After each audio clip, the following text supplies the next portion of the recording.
Good morning. You're listening to Eagles on Air through the Sportanarium stream, and today we're going to have a football fan zone, and we are joined by Steve Randall, who does a show through Sportanarium. Do you want to tell us a bit about that show, just to plug it, Steve? Yeah, it's on a Friday, 5 till 7. It's general sport, really: rugby, football, boxing, cricket when the cricket season's on. We'll talk about any sport. We've got quite a few decent guests on in the last few weeks, some British Lions and some Welsh rugby players, and try and get a couple of guests on each week, some fans. But yeah, just people come on and just generally talk about the sport that they enjoy. They've normally played sport as well, so they're all pretty knowledgeable. So it's a good listen. Yeah, it's a fantastic listen. I listen to it myself. So yeah, you do well, Steve. For a Manc, anyway. Then we've got Shaun and his son Rhys. So big Liverpool fans for their sins. A bit like us, me and Ben today, mid-table club supporters have joined us. So yeah, we've got a lot in common right now. Well, not really. You're fighting relegation, but there you go. How you doing, boys? You all right? Yeah, very good. Very good. All good. Rhys, if you get a little bit hot and you need a drink, because I know you're inside a sauna there, just let us know, yeah? I will do. We're also joined by the usual suspect, Ben. We go through tough times, me and Ben together. It's on a weekly basis for the best part of, 3/4 of the year. And that's what happens to Palace fans, isn't it, Ben? Didn't think we were going to share our personal life on here, mate. Well, sharing's caring, mate. And these boys have got a lot of caring to give, haven't they? So we'll move on to the first subject that we're going to talk about. And it's a massive, massive hotbed of frustration and VAR. So do we think VAR is working, lads? No, not at all. I thought you would, being a Man United fan. Shots fired. I'll ask you a question first. Have any of you guys watched the Six Nations, the rugby, and the TMO? No, I gave up after the first game because England weren't going to win. Okay. I haven't. I'm not a massive rugby fan, but I've watched rugby and I absolutely love the way they do theirs. Yeah, for me, it's simple. You've got a communication between the ref and the TMO, but everyone can hear it. The crowd can hear it. The fans at home can hear it. Everything's explained. So two massive controversial ones were Wales against England in the rugby. If that had been in the football, all hell would have broken loose. Everything was explained. There was two tries.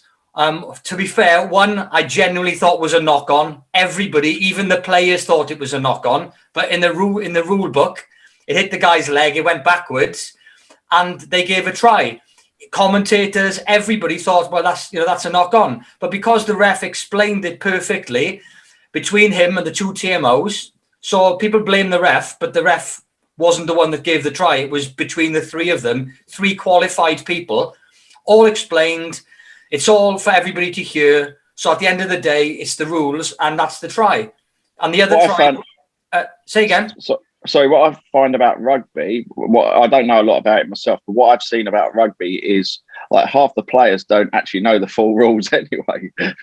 Well, no, there's so many rules like that one. I've watched rugby since I was 3 years old, and the ball's gone forward. 1912. I wasn't on the Titanic. I thought it was a knock-on, but it was explained properly, and it was a try. And I can't remember exactly what. Oh, the other try was when Andy Farrell was talking to his players, and the ref blew to start the game.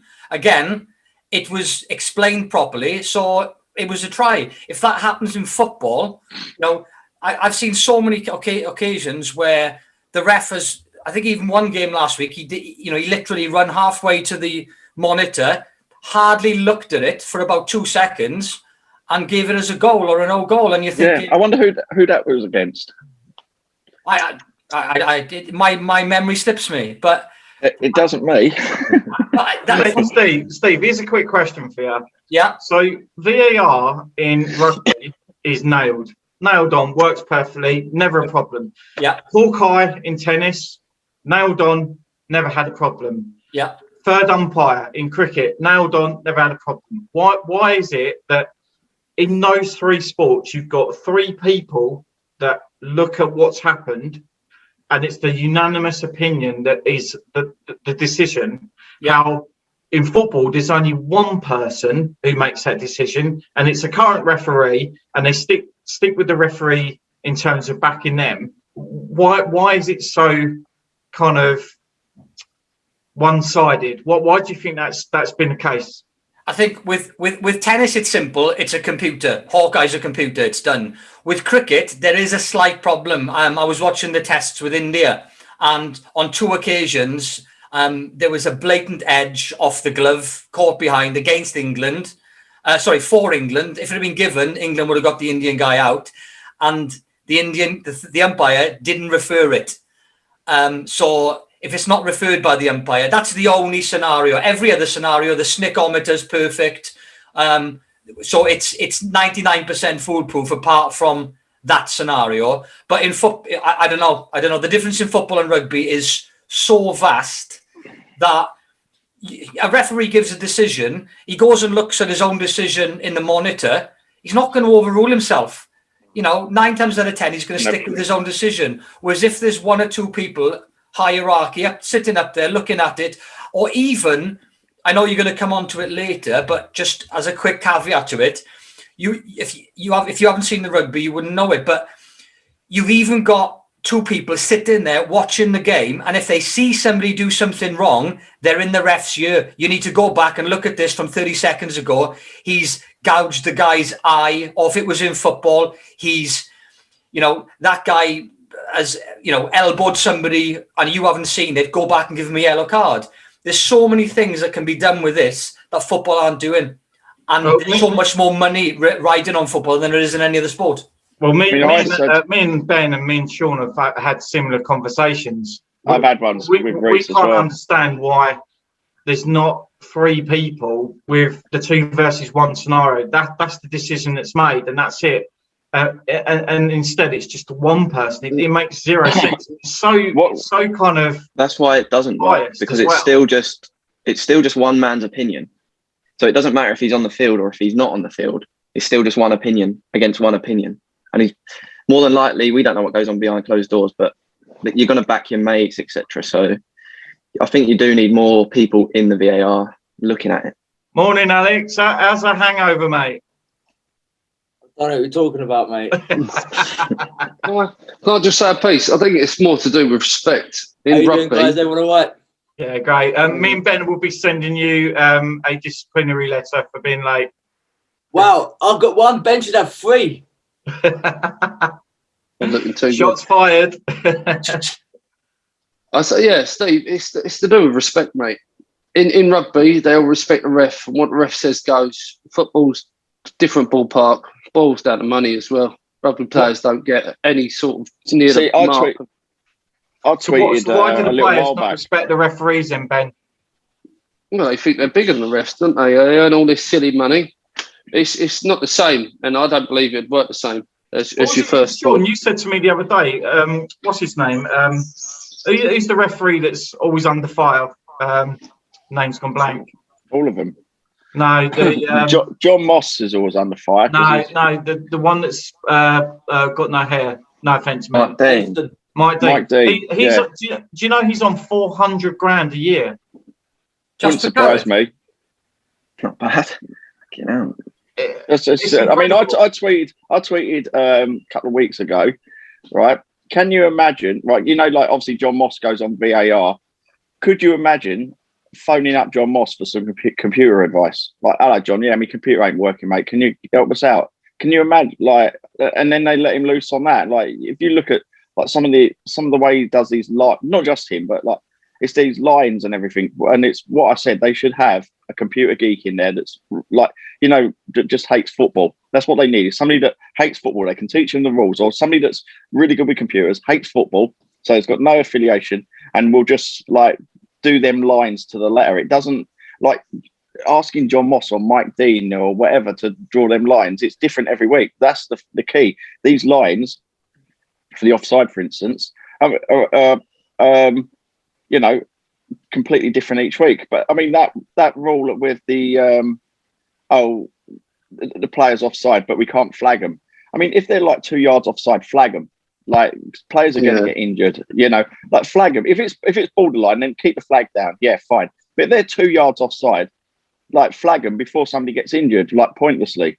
You know, it's. I mean, they've turned around and said, I read it the other day that they're reviewing it and blah blah blah. But it's still going to be like Rhys said, one bloke's opinion against another bloke's opinion. You might have, like, say, Mike Dean gets along with Moss, but it doesn't with another ref. You know, you might have two refs that are pally, two refs that ain't, and you're going to get different results. And what suffers? Football. Yeah, but you look at. I think what Ben said is relevant as well. What Ben said just now about, you know, respect for the ref. In rugby, you've only got the captain that can go up and speak to the ref. They call him sir. In football, you've got 7-8 players surrounding the ref. So when it comes down to the TMO in football, that it probably comes down to the TV rights and Sky. They're under pressure. They've got to finish that game in 100, 110 minutes, however long. You know, they've got the extra 10 minutes because then the next game is scheduled. Whereas in rugby, they're taking 2 minutes, 2.5 minutes. Should they do the same in football then? Should it be the captain only? It should, yeah, of course it should. Of course, it's actually starting to creep into the game now. Owen Farrell's captain of England. He's allowed to speak to the ref. But on the odd occasion now, if somebody gets penalised, they are speaking to the ref. And, you know, they're being, you know, the hands in the face, go away. You know, you're not allowed to speak to me. And that would get rid of the petulant 20-year-old who's on 100 grand a week thinking he's bigger than the ref. And and that would bring back the respect. And it would bring back it would bring the timeline in. When you're spending a minute pushing people away, go away, you know, I want to speak to your captain, and you're being surrounded by, you know, whoever, you know, 5-6 players from the team, it's wasting time. And they haven't got that time. Spend that time on actually looking at things. Even not just the controversial stuff, but off the ball, you know, Kane diving in the area, or Martial or Salah, any of them guys, those constant divers. What about Fernandez diving? Yeah. I said Martial, so Fernandez, whichever I think one Martial's worse than Fernandez, to be honest. No, but Martial's horrific. We said the other night, Steve, when me, Ben and Alex were doing our show a couple of weeks ago, we think Ayew dives all the time. Yeah, but any of them, if there's a dive there, pick up on it, you know, and just say to the ref, that guy's just dived. If he hasn't picked up on it and the game's carried on, even if it's 30 seconds, they've gone back, they've looked at it 3 or 4 times, like they do in the rugby, and then it's like, ref, you need to go back 30 seconds, penalise that guy, give him a yellow card. Diving would stop diving. They've stopped punishing diving. That's the problem. They used to dish out yellow cards. Yeah. Like, for diving, they don't do it anymore. Someone got a yellow the other day. I saw someone got a yellow the other day for diving, but that was in the Championship. I can't remember the last booking in the Premier League for diving. Oh, Zaha, but that got overturned against Arsenal. Yeah, because he didn't dive. Exactly. Oh, that was the time. It's part of the problem, not with VAR as well, is the classification of rules actually isn't that set. Like, we've had 2 or 3 different handball rules this year already. Yeah. So that handball rules are horrific. So that throws it off. And then you've got the armpit thing with the offside. Like, the rules seem to change slightly. So then that does throw decisions out. You just need to stick to a rule. Pick a rule. So the handball rule, is it deliberate or not? And stick to it. But the problem you've got still is it is still opinion, though. They needed to stick with that handball rule, because teams like us got penalised at the beginning of the season for that silly rule. And halfway through, they've sort of kiboshed it. And going kind of admits their mistakes. It's kind of like, yeah, we've messed up here, but that doesn't help a team that suffered earlier in the season. Well, the game against Everton, we were absolutely, well, forgive the expression, bent over backwards over it, and it was shocking. And there was no way that was a penalty against Ward, but unfortunately it was given, and we had no choice but to accept it. But equally, when we went up the other end about 10 minutes later, all day long, if it was a penalty against Ward, then it had to be a penalty against Calvert-Lewin, because he'd done exactly the same, identically to Ward. Shocking. But boys, I was going to ask you a question. Can you, in your honest opinion, say that we have got any referees that are quality in the Premier League right now?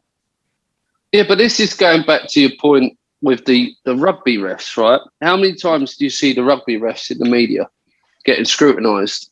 Every time in football, it's always about a referee. Our referee ruined the game.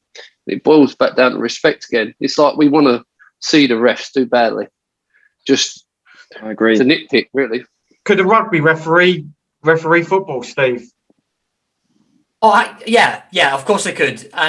But you'd end up playing five-a-side. If they did get rid of the only the ref can speak with the captains, then it might be okay. But the I don't know who it was, but the ref that ref the last game, the France-Wales game, Wales lost against France last minute. I should be bitter about the ref, but the ref was unbelievable. Let the game play on, coaxed them to play well, to get the ball out of the scrum quickly. Everything was 100% spot on. And it's very rare you get a bad referee's decision because you've got fantastic, TMO. And it comes down to that. So if you had a rugby referee in football and he had to deal with VAR, he would deal with it differently. He could spend 2 or 3 minutes going over it, which probably would be against what Sky want. Yeah, I mean, the Rugby Association has got full control over everything. Do you think there's an argument to say that the FA and the Premier League's lost control? They're run by dinosaurs that probably don't even go to football. If you'd seen, did you see the 3-parter about the abuse in football and the FA? Yeah, I saw some of that. Yeah. If you watch the 3 parts, then exactly what Shaun has just said. It's run by dinosaurs. They're 50 years behind the times, and I'm not even going to say it on air. Roy Hodgson's next role is going to be for them. Then he'll fit in well. After his new 5-year contract's up, he's not going to. He's not going to have his contract renewed. Trust me, he's gone. So does everyone think that the referees have got worse? Genuinely. 100%.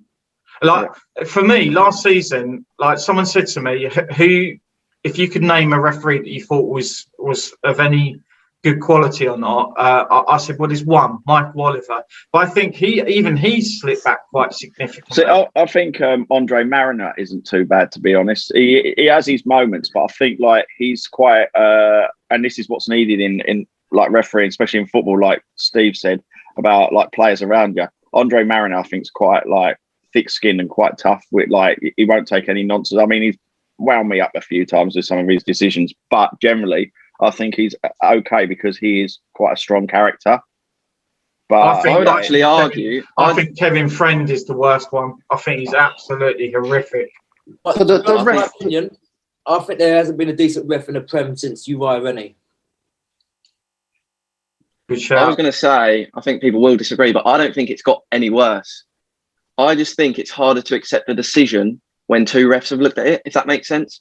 So if there's a decision and you disagree with it, it feels worse because 2 refs have looked at it instead of just 1. So you're like, how have you both missed it? Does that make sense? Yeah. Than just accepting it from 1 ref. I don't think it's got any worse. I just think it feels worse because 2 refs are looking at it. I agree with the statement, but I don't think they've got worse. I think the rules have got worse. So there's so many, there's so many lines that you've got to cross. That's my opinion. I just think that it's the rules. There's so many different things that you've got to abide by, like the offside rule, the handball rule. The handball rule should be simple. If your hand's going towards the ball, then it's handball. How can you give a handball when your head is facing the other way? You're trying to head the ball, and they're going to give a penalty because the arm is in the air. Well, you can't jump for a ball with your hands by your side, and you're facing the other way. It's not deliberate, but they're giving it because of VAR have told them to give it. Can anyone name and describe what the offside rule is now? I can't. No. I haven't got a clue what it is anymore. Whatever VAR says. So it's that where they use the sleeve, on the shirt. Now, not being funny, but if you hold your arm up like that, or if your arm's like that, the sleeve's going to be in a different position. Like, and like if you've like, for instance, what's his name, Adame, he's got arms like my legs. Well, probably bigger than my legs, to be honest. Do you know what I mean? So it's going to stretch and pull up. So his shirt line's going to be in a different place to say somebody with thinner arms. It's silly. It's. I know it sounds like petty, but this is what's like. You can't score with that part of your arm. So why all of a sudden can that be offside? You know, but that weren't like at the start of the season. That weren't in. They just got like you got some, like we said, some dinosaurs gone. I got a good idea. Oh, all right, yeah, we just use the sleeve. Well, hang on a minute. What happens if a player, you know, like Carragher, for instance, used to play in long sleeve shirt? What happens if the player's got a long sleeve shirt, or if they've got Under Armour? Then where do you find that line? Do you know what I mean? It's just ridiculous. But the referees are intimidated, aren't they? To be honest, in football, definitely. The ruling is it's supposed to be the captains that go over, and he's supposed to talk to them. As soon as he starts getting surrounded, he's got to pull his card out. He's got to start booking people. Someone's got to lay down the line of, well, we've had enough now. Whoever approaches us, you're getting booked, and it's just gone a bit too soft. Does this one annoy you when players do that? Yeah, well, they're supposed to get punished for that. Yeah. I mean, like, if I was refereeing, I would give them what they asked for. I'd strike any player done that to me. I'd go, bang, there you go. You do it again, mate. You get another one every time. You just ask for a card. You can have your card. Just a quick one for the listeners, in case they want to know. What flavour pot noodle are you eating, Alex? Oh, damn. It's roast chicken curry noodle. I know it's going to be a pressing question for them when they see it, so we need to answer that one. Roast chicken. Sorry. Damn.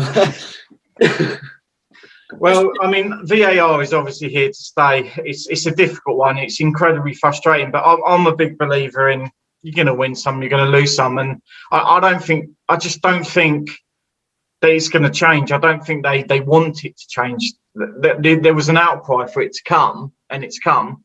And I don't think it's going anywhere now. So we've got to accept it, but it is really awkward when Rhys and myself have had this debate. Me and Rhys have had this debate many a times, haven't we? Because he's like very sort of, well, like that. You're of that opinion, aren't you, Rhys? Like where you're going to go, you're going to get one. If you lose one, you're going to get one back. It does happen. It's the way it is. But it doesn't need to be like that, does it? It doesn't need to be like that. In rugby, 99% of the time it's right. In football, it's 50-50, and it's the same procedure. So accepting it is really, it's not really the. There's probably more cameras and technology at football than there is at rugby, and yet rugby get it right.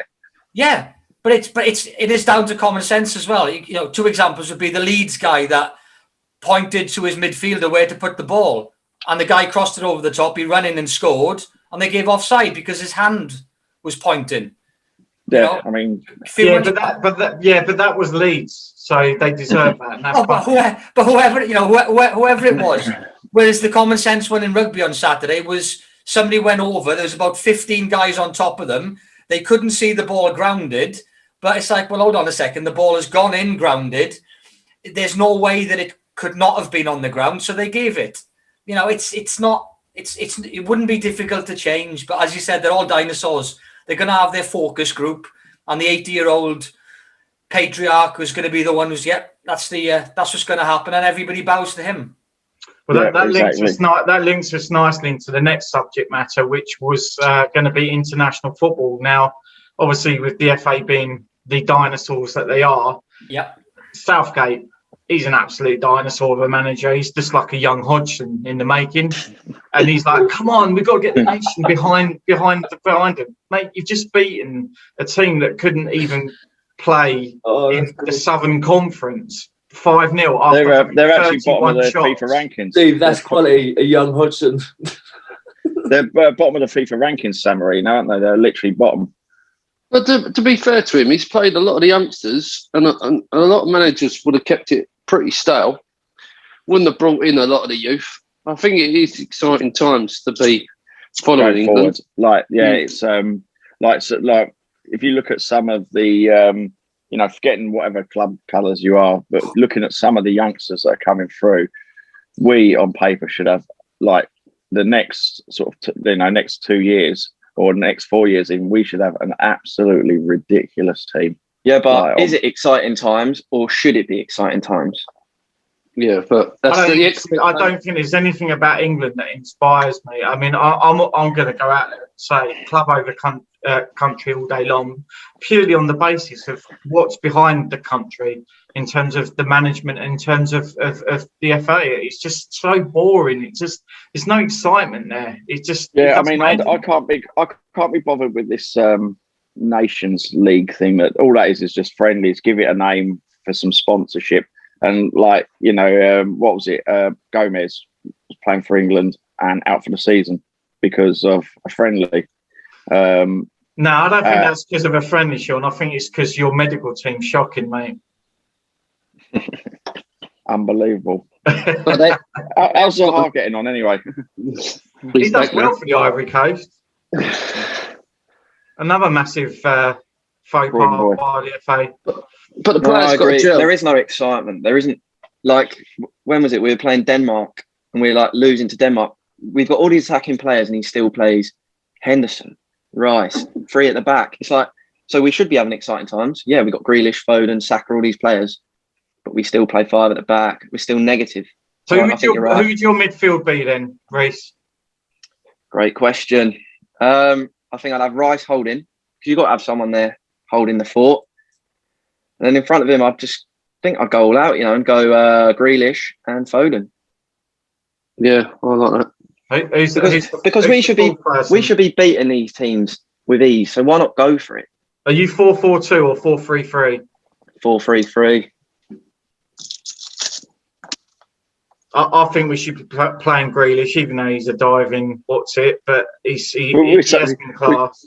We say that, but it's like with Kane or whatever. I mean, like, obviously he's a serial diver, but I'm not being funny. Semi-finals of the Euros, Kane we need a goal. Kane goes down in the penalty box like a blatant dive. We're all going to throw a beer in the air, aren't we? Oh yeah, of course we are. Of course we are. Of course we are. I mean, you're right. There's a massive argument to say with the quality that England have got and what's coming through as well.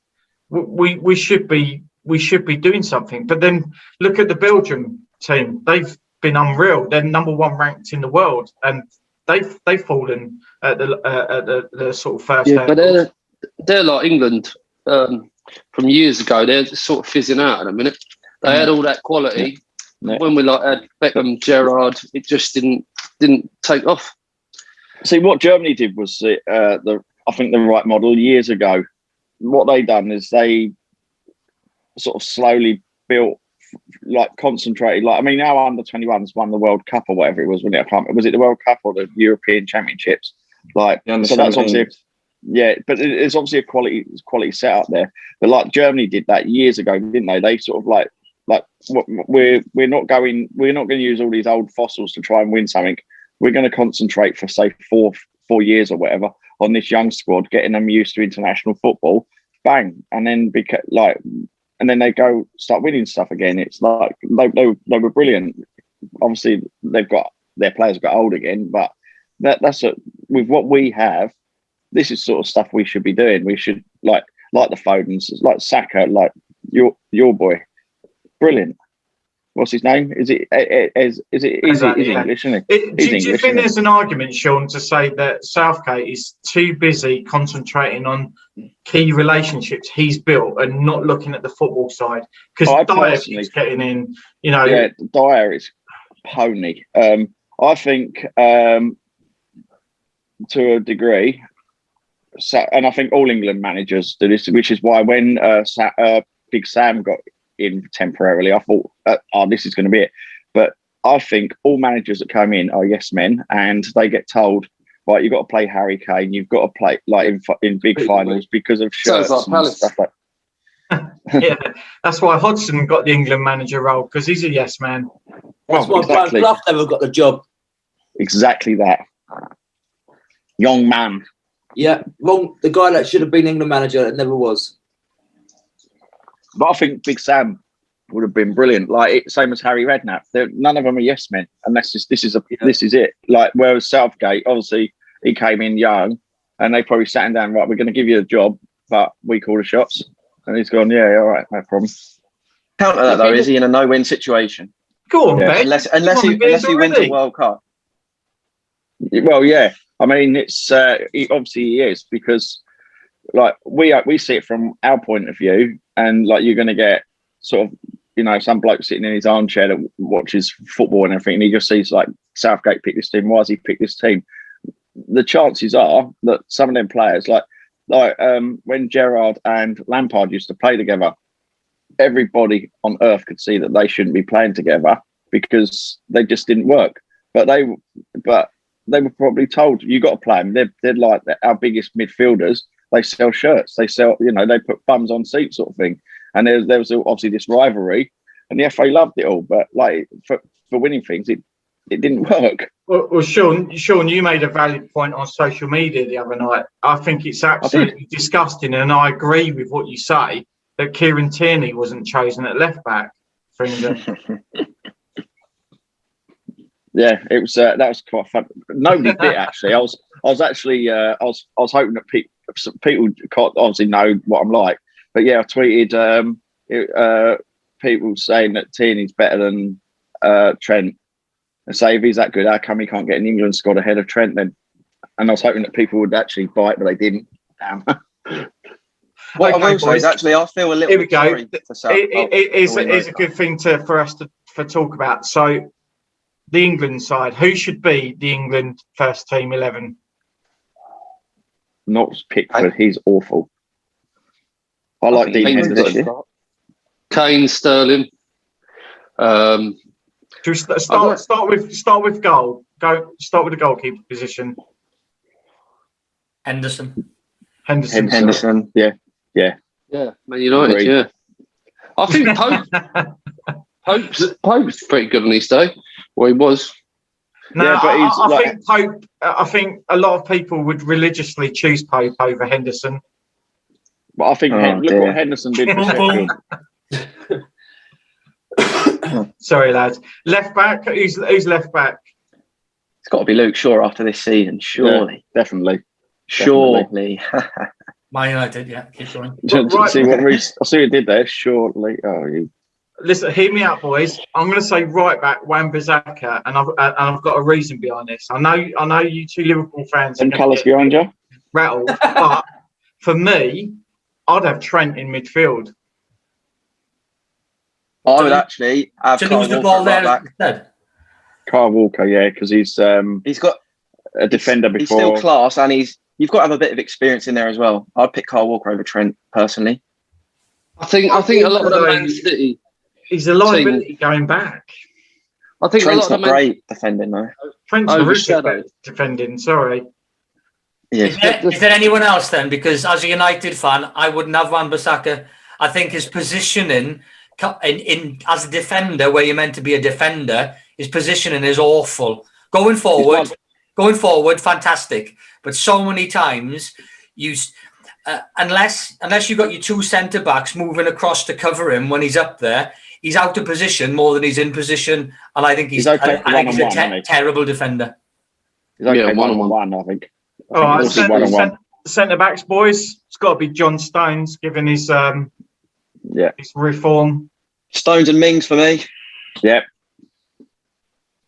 Slabhead can, I don't know, Maguire. He can go and get the cakes in or something. Okay, midfield. We've already said unanimously Grealish should be in Foden. Yeah. So who's are we 4-3-3 or unanimously? Or I'd go 4-3-3. Yeah, 4-3-3. Yeah, but you got players like Mason Mount, players like that have the ability. I'd have Maddison over Mount. I agree with Mount, and I think Mount is very overrated. Very. What about Jordan Sancho? Bellingham? Yeah, Sancho. Sancho is just not. He's just been off the ball, isn't he? Does he deserve a starting place? For me, right now, no. No, but if you're looking at World Cup, I just throw a curveball into what you guys are saying just now about Southgate. When you look back at previous World Cups and you think of Brazilians and Argentinians, Straight to the man. Italy, Germany. You're looking at the reason why they won the World Cup was down to their technical ability, whereas England, they've never had that technical ability. Whereas I think with Southgate, as opposed to these dinosaurs like Allardyce, who's lost his job 6 times, you know, Redknapp, these old guys, Ericsson, they're all stuck in their ways. I think Southgate's more of a progressive manager, and as a couple of you have said, he's looking at youngsters now. You know, Bellingham was on the bench. Foden, they brought. I think Foden's world class, even though he's Man City. I think he's going to be one of the best midfielders on the planet. He's going to be like a sober Gascoigne, isn't he? There's two reasons why he's at the ability. He's got De Bruyne around him and Peck, and between the pair of them, they pulled it out of him. And I disagree with that. If you have a look back at Foden 2 or 3 years ago, have a listen to interviews of his under 16 and under 14 coach, and basically out of the 80-90 games he played in 3 seasons, he won man of the match in nearly every game. And De Bruyne wasn't there, neither was Pep. They could see it then, and that's why they held on to him as opposed to get rid of him like they did with Jordan Sancho. But that's what I think of Southgate, is that he's looking 2 years ahead, blooding them all in, doesn't care about the results now because he's probably been told you've got the longevity there, and I think he's doing a good job pushing for. He's looking ahead, same as they do in the rugby. They don't look at now; they're looking for the World Cup coming up. And I think that's what they're doing. I'd like to see Sancho on one side and Sterling on the other. Yeah, give it a go. I agree. Rashford. No, I think Harvey Barnes is better. If Rashford's going to start, Rashford needs to be in a 4-4-2 up front and as far away from the wings as possible. But if you're going to go like, if you're going to go like what he said, which he was right to drop Trent because like his form. Why is Rashford's like Rashford's form has been donkey? It's been awful. Like literally, he's an out-and-out striker. What's he doing? As a United fan, he's another one that I wouldn't have in the team. He gives the ball away too much. You know, he makes a good run with the ball, and it's like, well, either pass it or shoot, and he does neither. Take away his pace. Take away his pace is just Robbie Savage. Yeah, I just don't rate him. I think you could have Kane and Vardy. I think Vardy's retired, though, isn't he? What's that, mate? Which is a shame. I'd have Vardy. I mean, he gave up. He quit. 34. His pace is just ridiculous. He shouldn't be that quick at that age. It's a joke. It's all that vodka and Charlie, isn't it? Allegedly. Okay, boys. Here's a quick question. We'll lead on to the next item. Would you rather win the World Cup for England or Wales in Randall's case, or would you rather your team win the league? As our team's already won the league, I'll have the World Cup next time. Yeah, same. You've got another 30 years to wait until your next time. Yeah, we'll see.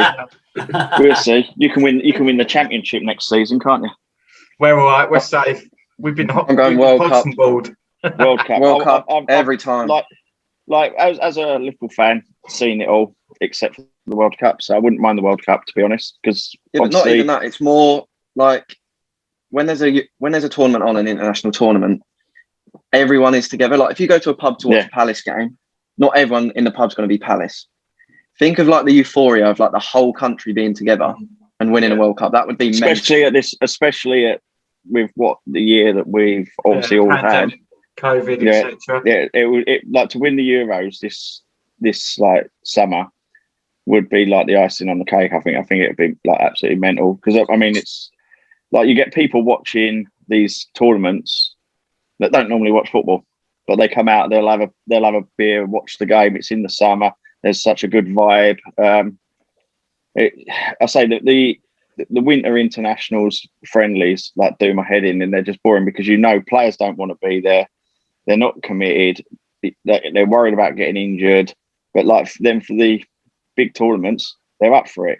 Like usually, you especially if you've got all these youngsters in the side, they're gonna like be, I can win the European Championships here, like for England.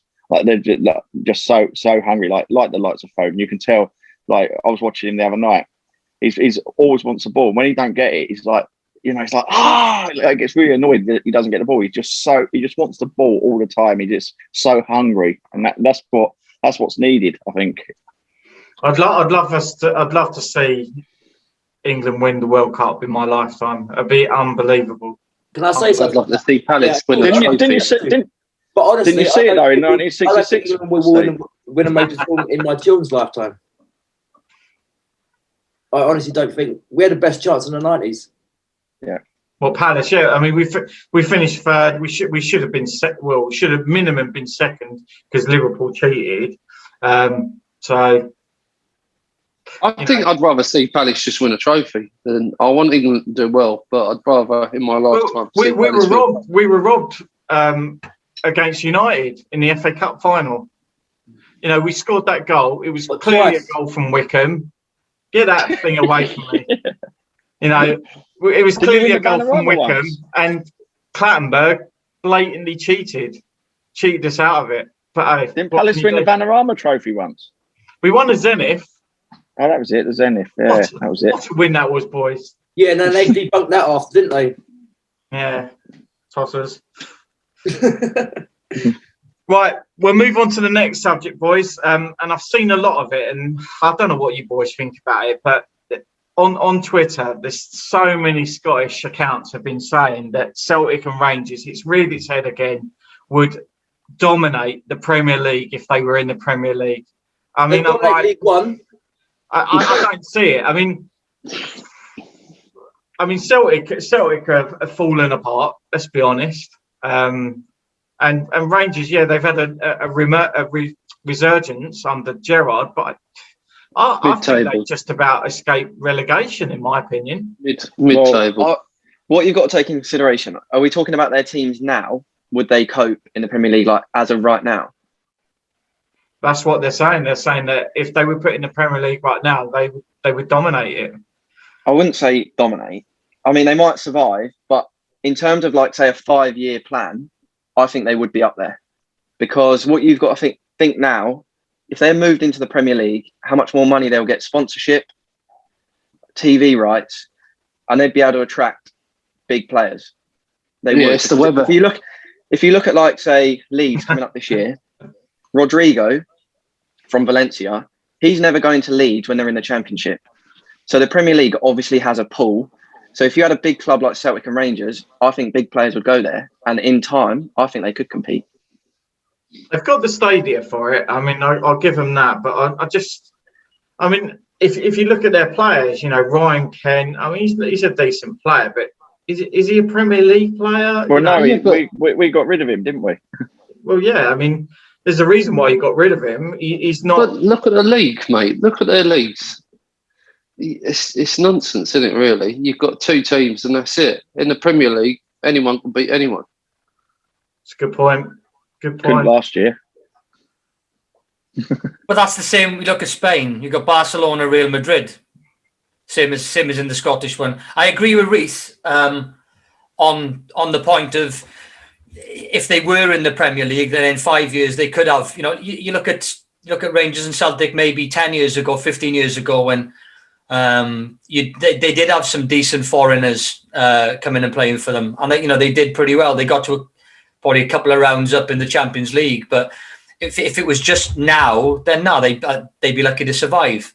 They haven't got any players that would get in any of the top 8 teams. Would they risk it coming over for their Champions League spots? Because I don't think they get them if they're in the Premier League. That's the thing that they got to take into consideration. Because if you look at like the Scottish teams, it's a lot of it's players that have either finished in the Premier League or didn't cut it in the Premier League. But like Rhys says, like if they're lucky enough to stay up, come in.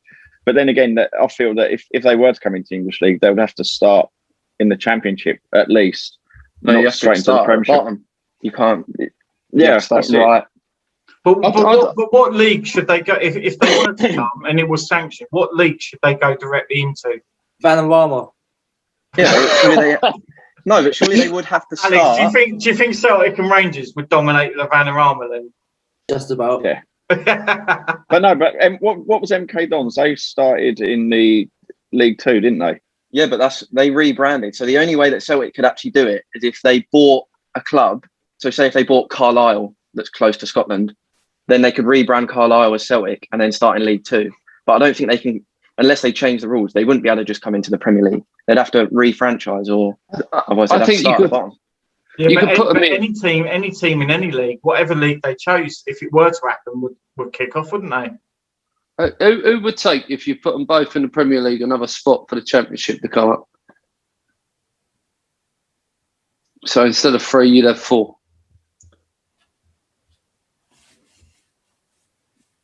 Might be worth a throw of the dice. I'd take them both in the Premier League. They think that they're at that level. Test them out. Yeah, but you take them in the Premier League just to laugh at them when they get relegated, wouldn't you? Oh yeah, definitely. They would get exposed. Yeah, but I agree with what Rhys said. If you give them a few years, I just had a quick look at back in the 90s when they had some decent players. That Mark Haitley, Mo Johnson, Mark Walters, Ali McCoist, Terry Butcher, Graham Souness. So they attracted players back then. Yep. But and there wasn't so much money involved. That's why, wasn't it? Yeah, but they're not attracting anybody now. So if you did bring them into Division 1, they filled 60, 70, 80,000 every week because they knew they were playing, English teams as opposed to, St Mirren or Motherwell or some team that they know they're going to beat 3 or 4-0 like they do. It must be boring as a supporter. You're a Celtic fan and you know you're going to win 9 times out of 10 unless you're playing. It'd be England, Scotland every week, wouldn't it? Really? Yeah, but it would make a difference to their to their viewing figures. If Celtic and Rangers got put into the Premier League, would you feel aggrieved as a Welshman? Would you think that Bangor and TNS Solutions should be put in as well? No, they've got Cardiff and Swansea. No, you said Cardiff, Swansea. See what happens with Wrexham in the next 10 years with Ryan Reynolds' money. But at the end of the day, if the team is good enough in Britain, then they should be allowed in. But for me, at the moment, they're not good enough. They need to. But say Celtic and Rangers go in the Premiership, won't that just kill Scottish football completely, though? Yeah, I don't know. Who would want to sponsor that league? Who would want to televise that league? No offense to the Welsh league, but we don't hear anything about the Welsh league. So the same would happen with the Scottish league if them two left. No, I think it'd be a bit more exciting because any team in that league then knows that they've got a chance, and then they get. But nobody wants to go. Oh, I've got to get in on Sunday because Motherwell are playing Partick Thistle, are they? Like nobody, but like quite often, the old firm's on. You stick the old firm on or whatever. Or Celtic are playing so and so, and or Rangers are playing so and so. But you don't like you say you don't. Oh, I'll Sky Plus that. It's Motherwell, and like Rhys said, sponsorship. There's a Buckfast involved. How many seasons would it be before they realise they weren't going to get Champions League before they go? Actually, we want to go back to Scotland now. About half a season. But how many Scottish players would go to the Scottish teams? You say Celtic and Rangers come in. How many top players for those teams would actually go over to Celtic and Rangers? And there's your answer, I think. Yeah. I mean, also, but then you could argue that like players like Kieran Tierney would have then stayed at Celtic. Would he? If they're in the Premier League, why would he leave Celtic? And if they're bringing in new blood, players like Henrik Larsson, he stayed at Celtic for years with no real success. And he was world class. So if he's world class, you're going to get them. And yeah. I just think. Yeah, but every team has one, though, don't they? And then when you go in the top Palace's one? Zaha. I know that was all right. Oh, him. I remember him. Yeah. You talked about VAR. I did get rid of him, didn't I? I realised you didn't talk about VAR last season when you won the title. Yeah, we finished. People, it's quite funny because people say that about like, oh, VAR helped us, but we actually finished even. Like it's what Rhys said. It always balances itself out. We actually finished with the same amount go for us as against us. It may have seemed a bit. You like, definitely deserve to win the title. Don't get me wrong. Yeah. It was. Well, speaking of title and obviously the fact you're not going to be winning a title this season, a lot of people said, "Oh, we've got a strong finish." The reason why you're not going to win a title is because of COVID, with no fans. But then that's not really affected Man City, is it? Because it doesn't affect them anyway. Because they're used to having no fans. Got no fans. Empty head. Yeah, it's no. I mean, the thing is, like City this season, like I mean, their first 6 games. You're going, oh no, the wheels have fallen off. Pep's like, and then all of a sudden, it's like somebody flicked a switch and they conceded like 1 goal in something like 10 games or something. You go, what?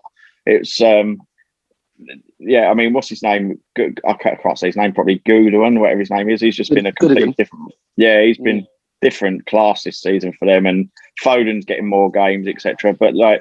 City just look like unstoppable. Obviously, United are punching above their weight.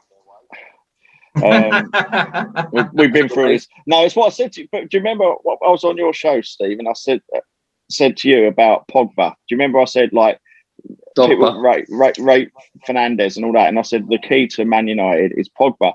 Pogba got injured. You were getting like draws, losing, and that's what I said to you. It's Pogba. It's not Fernandes. Fernandes bottles the big games. He goes missing. He's scared. He's a decent player. Don't get me wrong. He is a very good player. But against against Burnley, for instance, he didn't like the bully boys because they're that type of team that will, leave a little bit in and all that. And he didn't like it, so he went missing. But yeah, he went missing against Palace as well when we were at Old Trafford. What was the score there, Steve? I can't remember. Well, we drew against you 0-0 at Palace a few weeks back. I agree. I agree with Shaun on the Pogba thing, but since in the last, saying United have struggled, we're in the quarterfinals of the Europa. We've knocked out, AC Milan. We beat City at home 2-0. We beat West Ham at Old Trafford in the last couple of weeks. So we've won the big games, and that's what's put us in second. We'd be closer to City if we hadn't slipped up against the bottom sides, like Sheffield United. West Brom, Liverpool. Even we beat Sheffield United and West Brom. We beat West Ham. that classic big West Ham game that comes around every year. Yeah. You remember beating West Ham because it's one of the only games you've won, isn't it? I don't know, we've won 2 on the bounce now. Officially. They must have been away from home, yeah? No. We've actually won a home game. We actually won a home game. Not in the league, Budapest. I was going to say it couldn't have been. It was in Budapest, but it was still a home game. It doesnme count. Yeah, I'm looking forward to your next home game. Yeah, that's weird. It is weird, isn't it? It's like what? It's like I just like me and Rhys spoke about it, and like just literally can't put your finger on it. What? Like that's what's happened. What's gone wrong? You can't blame Van Dijk because defensively, we're not doing too bad. Like we're only like the games we're losing is like 1-0, or you know what I mean? We're just not them 3 up front. I mean, I watched the documentary about Through the Storm, and there was a thing. I mean, obviously this is key to probably a lot of players, but they interviewed Mane and Firmino, and they both said they're really struggling with COVID and everything, with being so far away from their family and not seeing their family. And Firmino, I mean, I'm not saying it's a valid excuse because obviously there's players, a lot of these South American players, for instance, are so far away from their family, but it's going to affect different players different. And it could be that, but I mean, Firmino's been awful this year. Ain't affecting their bank balances though, is it? No. But then I'm not being funny. If they are, depressed or struggling, no amount of money in the world's going to fix that anyway, is it? I'll just argue that we've been found out, to be honest. Yeah. We've got there isn't a plan B with Liverpool. Yeah, no, but last season you didn't have any injuries. So everyone was on about you getting injuries, you'd be in trouble. And this season it's happened. There's a lot. I think what's happened to Liverpool this season is exactly what happened to Man City 3 seasons ago. Is Shaun drinking out of a? Where's the flowers gone? There was some daffodils in there earlier. Yeah. But I think the same thing that's happened to Liverpool is what happened to Man City 3 seasons ago. And Company went, and obviously Silva's gone and stuff, and they've let Foden come through, and Gundogan has come to the boil, and a few other younger players have come in. The problem with you guys is until the January window, you didn't buy anyone because all you saw was quality there, and everyone was performing brilliantly. Then all of a sudden, what's happened is they've aged slightly, and their levels dropped a little bit. But you don't notice that until you have sort of half a dozen games or so, and then you realise that they have dropped a level. I mean, Salah's nearly 30. You've got Henderson, who's 31. You've got a lot of these players starting to get in the 30 mark. Salah's a top goal scorer in the league. He is, but he isn't going to carry that on for too much longer, is he? Let's be honest. No, I don't think 1 year of age with anyone makes a difference. I think the crucial point here for Liverpool more than any other team is not playing with the crowd. When you're playing, it's obvious they haven't won a game at home for 115 days when they play on April the 12th. It seems that, and that's never happened before, and it's coincided with not having the cop behind you, which is an extra player. That's a massive, we said that, difference. didn't we? We said that. You got when we were speaking before, didn't we? About you got clubs that have boo boys and they struggle. They make a mistake. The crowd are on them, booing them. Like West Ham are like that. Like their crowd is like they're brutal. Whereas you get other clubs where the fans get behind no matter what. And this is what I agree with Steve. I agree with Steve. But the thing is, I think this season, with some of the displays that we've done and the fact we haven't registered a shot on target in 9 games, I think the Palace fans would be on the back of Hodgson. I generally think that would be the case. Yeah, but would they be playing like that with the crowd there? Wouldn't it put them up a notch? If you're going to a game, you mentioned City, and we laughed that City don't have the crowd, so they're going out there with no pressure. So they're playing really well. Like the French in rugby, within 10 minutes of France, if they go a try behind, you hear the crowd getting uneasy, you hear the booing, it puts more pressure on you, and you don't play well. And that's why they've played well this season. Whereas Liverpool, it's always, I like watching Liverpool in the Champions League because, a Wednesday night at Anfield, you don't get it. I'm a United fan, but a Wednesday night or a Tuesday night, and you've got Champions League, and you listen to the cop, and you see them, it sends a shiver down your spine. And proof of what you're saying is last season, up until lockdown, like March, I think we had drawn 1 game or something. We were just like that, untouchable. We had the lockdown, come back with no fans, and we lost something like 3 games. Like it started to drop off. So because there was no crowd. That's what you're saying. We'd as good as won the league by then, so we could afford to take our foot off the pedal, definitely. But I agree with Steve. I think Liverpool just gone a bit stale, to be honest. You know what you're going to get from them, and we're easy. A lot of people are saying, boys, that Klopp might go at the end of the season. Do you think that will happen? No chance. No chance. No, he's not. He ain't that type of. I don't think he's that type of person that will quit. If he was going to do it, he would have done it by now. With his personal losses and stuff like that, he would have just gone. You know what? And the Germany job came up as well, which he would have walked into. You know what I mean? If he was going to do it, he would have done it by now. I think he'll see out his contract, take a year off, and go back to Dortmund or something. I think the only people that are saying that are social media fans. They've never played the game. They don't know anything. They just think it's success they wanted every year. They don't understand when their club loses a game or two. They just don't understand football, and they go on Twitter or, they just don't get it. If we were living in this era 20 years ago, Fergie and Wenger wouldn't have lasted more than 2 seasons. And look what they did over 20 years. I think half of football Twitter doesn't play football. Say again? Yeah. Half of football Twitter don't play football. Yeah.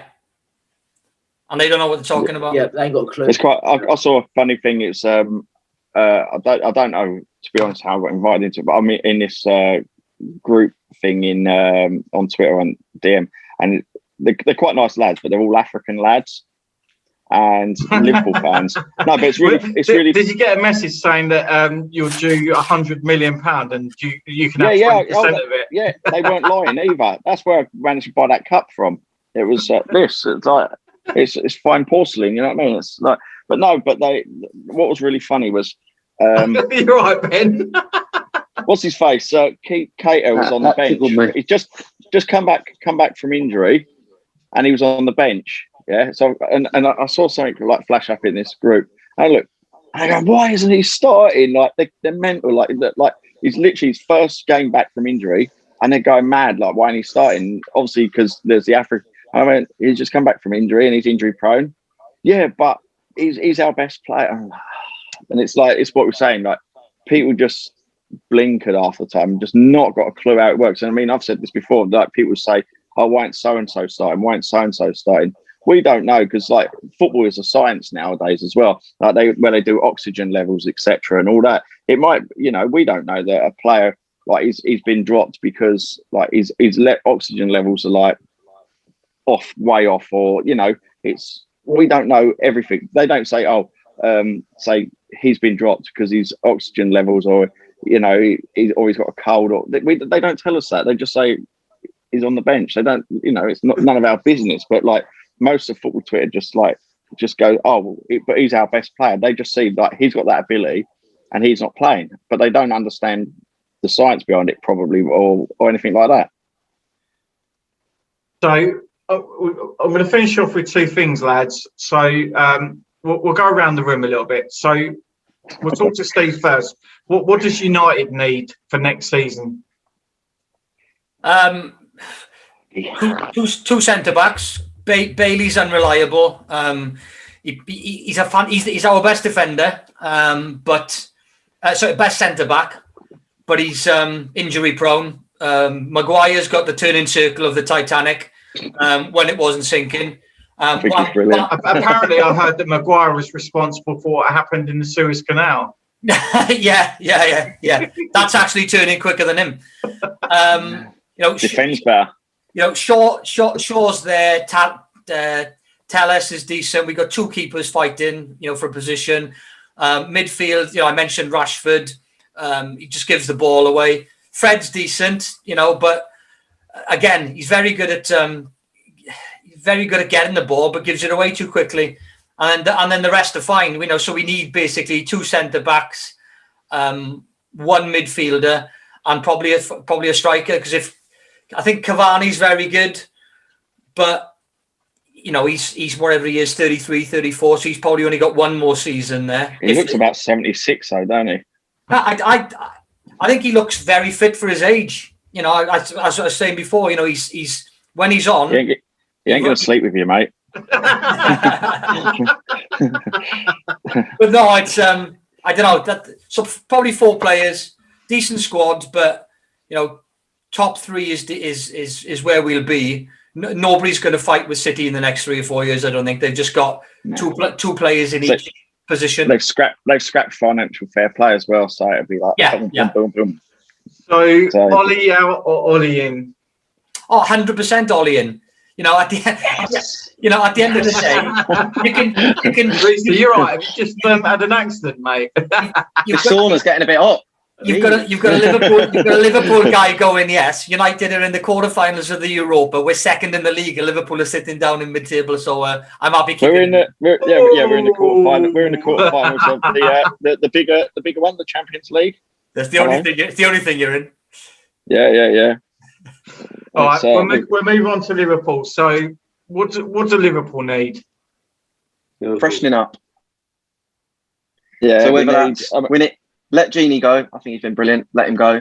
I'd even let Salah go. Maybe even a Firmino. Yeah. And freshen it up, because I think we're not easy to play against, but at the same time we are. You know what you're going to get from us. We're going to get it out wide and whip it in 1,000 times. Eventually, one's going to go in. So I just think we need to freshen it up a bit.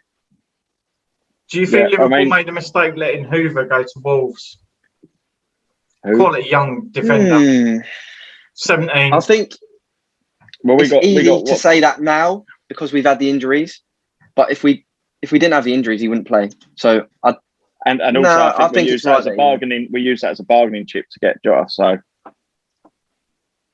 I think that. So it was like Jota's like brilliant. I mean, like Klopp has this thing where he goes, he won't buy old players. Obviously, some of our players have, but he's well, you know, I'm talking generally. That's one exception because that's what they said. Like he's an exception to Klopp's rules. How many thumbs up does Thiago do each game? By the way, it's unrivaled. No other player can do that. Yeah. It's he holds the record in the Premier League. Like they said, his first game, he broke records, didn't he? So why would you get rid of Salah, who's the top goal scorer in the country? Who would you replace him with? Who would score more? Mbappe. Oh, you're not getting him. Mbappe. Or the money we could get for Salah, we could go for an Mbappe. You get like Steve said, he's getting old, and I still think we could get a load of money for him. How much do you get for Salah if you sell him? 100. I think he's surely the best. Yeah, we could easily get 70, 80 million. To who? Anyone who wants him. Who's got the money? Real Madrid? If you're not in this climate, though, I don't think you struggle to get money for all players, to be honest. Good it will be. It'll be good actually to see in a way. I reckon you get 50. I reckon you get 50 million for him, which would buy you Mbappe's left sock. Well, like sorry, Steve. Say that again. Mbappe's what? Left sock. Okay. They said I've heard a couple of times about Nike obviously being the kit sponsors would help fund his wages because of the money they would make on shirt sales. No idea. I don't think PSG would do a like-for-like swap for Mbappe and Salah. I can't see what club would buy him. What, Salah? Salah. Realistically, he's a great player, but Spain, really? Yeah, why not? Oh, we're going to Atletico. Would they pay that sort of money? I think COVID's a big player in all of this. Like we wanted. Who's he going to sign for? Yeah, we wanted 80 million for Zaha, and Everton offered 70 last season. We said no, it has to be 80 or bugger off. This season, in the summer, as soon as that summer kicks in and the window opens, I can't see us getting half of that for him, and I can't see teams getting big fees at all for players. I think Eze's better than Zaha. Oh, that's a bold statement. No, not yet. Zaha's ridiculous. Eze's got about a good 5 years yet. He's like Zaha. He shows a lot of promise, but he's got to be played in his position yet before anyone says anything. He's no good out in the wing. He's got to play as a cam and then go from there. But so Palace boys, us three, what do we think we need for next season? Worship out. Good shout. That's a great shout. Great point. First thing. Let's start with a new manager. New manager, yeah. That'd be number one. I don't know. Who do we think that is, considering Eddie Howe's been linked with being involved with Celtic? That's a shame. I don't know, mate. The fact that how many players are out of contract, it's not looking promising, to be honest. You're not going to pull that many players in. We're going to look at a lot of free transfers. It's going to be a pretty ugly season next season. So who's up for the job? Who really wants to take a Palace team where you lose after two? How do we feel if Hodgson gets another year? If he keeps us in the activated. If he keeps us in the league and we start rebuilding, then it's a step forward. And that's all he can do, really. I think Hodgson. If you did get rid of Hodgson, how much higher do you think you're finishing up the table? We need a rebuild, like a Man United rebuild from 2-3 years ago. I think the potential for us to finish higher up is there. But if you think about it, Rhys, in any club, you've got a philosophy. So whoever the club is, it doesn't matter. What our philosophy is, Hodgson, you need to keep us up. What should be said is, Hodgson, you need to aim for the top 10 and tell the players that's what we're aiming for, because then that's what the players start to look at. They start to look up. rather than the other way around, where it's, well, we just need to survive. We just need to get that number of points that will make sure we survive. So you're just playing in that manner. If you have it the other way around, players are pushing themselves further to try and fulfill an ambition. It may not happen, but they're trying harder to do it rather than a complacent attitude. And I think that's the biggest thing that drives Palace fans insane. It's just, you're playing to survive. After 8 seasons, why are you playing to survive, given the fact you get 120 million a season anyway for staying in a league? It makes zero sense. We were talking about Rangers and Celtic pulling players in, and a lot of my mates say to me, well, you're a London club, but it don't really seem to make all that much difference. We definitely need centre mid revamp. Zaha, if he goes, you don't replace him. Still I don't know. Yeah, and he was old then. But it's a tough one, but there are lots of changes that are needed. We're going to finish off the last thing, boys. Team of the year, as it stands. Wales Rugby. You can't look further than City, really. Well, Premier League. Don't know. Be Champions League again, won't it? I'm talking about individual players in positions. Foden. So Foden. Are we doing what we done with the England team? We'll go from the back forward. Same thing with the England team. Sorry, I should have explained, boys. So keeper. Start with the keeper then, innit? Who do you go with the keeper? Emi Martinez. Yeah, he's been fantastic. Unreal. For Villa. Unreal. I think Arsenal gave him away. Left back would be, for me, it's a hard one between Shaw and Tierney. Sure. I'd go Luke Shaw. Definitely Shaw. Only because he's lost weight, I'll give him that. Yeah, only because all the takeaways have been locked. Right back, boys. Got to be João Cancelo, innit? That's Joel Ward. Well, there's some straws over here if you want to clutch him. Joking at right back, innit? Pat Ronaldo. I'm joking. Centre back. I actually like him. Centre back be John Stones. Oh, you go Stones. I wouldn't. Class. I wouldn't. But Diaz, Ruben Diaz. He's got to be one. Laporte is better than Stones. Laporte's been injured lately.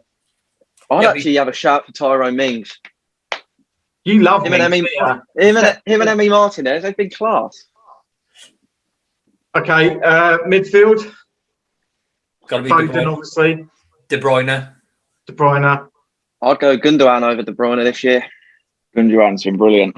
Again, De Bruyne's been injured a lot as well. Yeah, and he does. He's like Gundogan's done it all. He's defended. He's got goals. He's got assists. He's done it all this season.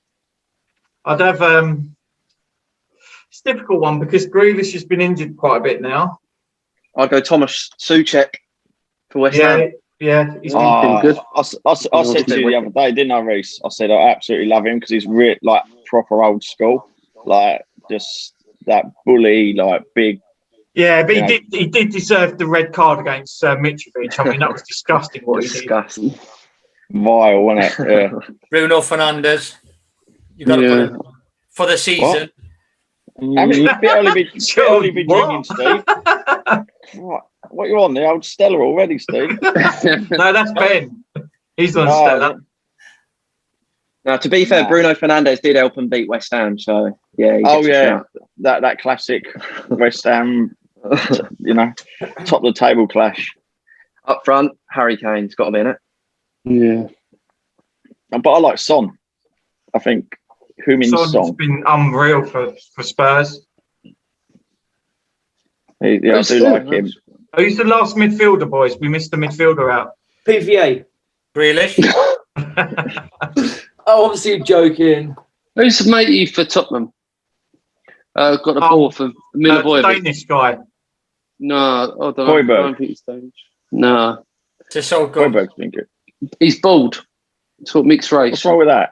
Lucas Moura. Oh, yeah. I think he's pony. He's all right. You can't put him in the same. He's not in the team. He's not in the team of the year. Midfielder. Grealish has got to be thereabouts. Maddison. He's been good this year, to be fair. He's been unreal. A lot. He's added end product to his game. He's genuinely improved.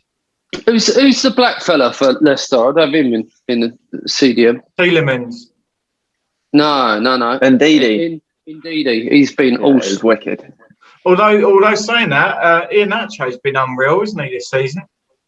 He's gone under the radar, but he's been consistently scoring for Leicester. I'll tell you, Ndidi is going next season. He's stepped up. Indeed, he is. He shoots, he scores. You get those dad jokes all the time, Rhys? Oh, they just go in here and out here. Yeah. I could see your reaction. I'm sorry, Rhys, but your dad's funny. He's top. He cracks me up. What a guy. Now, he's been drinking. You'll get bored of it. You'll get bored of it. When you hear the same stuff day in, day out. He's just being nice. Steve's just being nice. That's all that is. It's like he's after that promotion, isn't he? Yeah, like when you get off, you go just like give it a rest. You can tell Rhys is pissed off that his dad's locked him in the sauna. Yeah, that's it. I'm gonna put some more coal on it. No, it's we was on a job on Thursday, and he had exactly the same comments about like some of the contractors saying to him, "Ain't you like fed up listening to this?" And you're just shut off after a while, to be honest. All right, boys. Well, it's been great that you all joined. Emotional. And it's been an absolute pleasure chatting. Thanks for joining. I'm better late than never. Yeah, later than ever. Yeah. Your warning will be in the post. Yeah, okay. And it's been a pleasure having a good chat about some different subjects. And I'll just finish it off with just a wind down. So you've been listening to Eagles on Air through the Sportanarium stream. Thanks for joining, Shaun, Rhys, Steve, Ben, and Alex. Thank you. Look forward to speaking again next week. Have a good week, guys. Yes.